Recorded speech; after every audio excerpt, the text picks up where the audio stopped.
Ribuan lalat masih menyerbu sejumlah kawasan di Kintamani, Bangli hingga Selasa, 16 Januari 2024. Tingginya populasi lalat di Kecamatan Kintamani sangat mengganggu kenyamanan dan keamanan masyarakat setempat dan wisatawan yang berkunjung ke lokasi tersebut. Berbagai upaya telah dilakukan oleh warga masyarakat seperti penyemprotan dengan cairan kimia dan non-kimia, penggunaan lem dan lain sebagainya, namun populasi lalat belum dapat dikendalikan dan dikurangi. Pakar pertanian dari Dwi Jendra University Denpasar, Profesor Gede Sedana, mengungkapkan pengendalian lalat tidak dapat dilakukan secara parsial. Misalnya lokasi tertentu, sesaat, para petani, pengelola pariwisata ataupun bagian lainnya. Namun harus dilakukan secara sistemik berbasis ekosistem. Dikatakannya, beberapa hal yang dapat dilakukan adalah menghentikan penggunaan pupuk mentah atau belum diproses dari kotoran hewan. Seperti kotoran ayam di tingkat petani.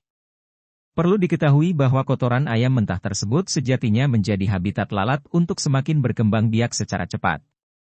Sederhananya adalah habitat lalat perlu dihilangkan. Namun karena saat ini sudah banyak penggunaannya, maka sangat diperlukan adanya proses komposting secara lokal. Misalnya dengan mencampurkan kotoran ayam tersebut dengan tanah yang ditambahkan fermentor.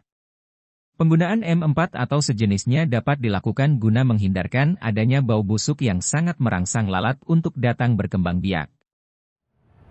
Nah, saya berpikiran bahwa pengendalian lalat tidak dapat dilakukan secara parsial.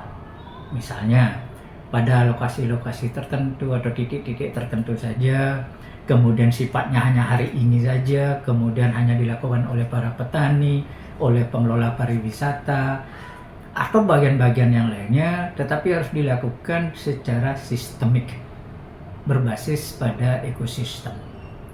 Nah, oleh karena itu, pengendaliannya memerlukan adanya, kalau menurut saya itu adalah ada gerakan massal, secara terpadu, terintegrasi, dan sinergi antar komponen-komponen masyarakat yang ada di kawasan itu sendiri, termasuk yang ada di luar kawasannya. Nah, gerakan ini bisa saja dikoordinasikan oleh pemerintah, apakah itu di tingkat kabupaten, kecamatan, termasuk di desa, desa adat, desa dinas, itu dalam artian bahwa ada kegiatan-kegiatan yang bisa nanti dikoordinasikan. Utamanya adalah untuk menghentikan penggunaan pupuk kandang. Jadi yang selama ini adalah pupuk yang berasal dari kotoran ayam itu sendiri. Nah, ini masih mentah, sehingga kotoran yang mentah inilah menjadi habitat dari lalat itu sendiri dan kemudian bisa berkembang biak secara cepat. Nah, sehingga langkah yang di awal adalah sementara hentikan penggunaan pupuk itu.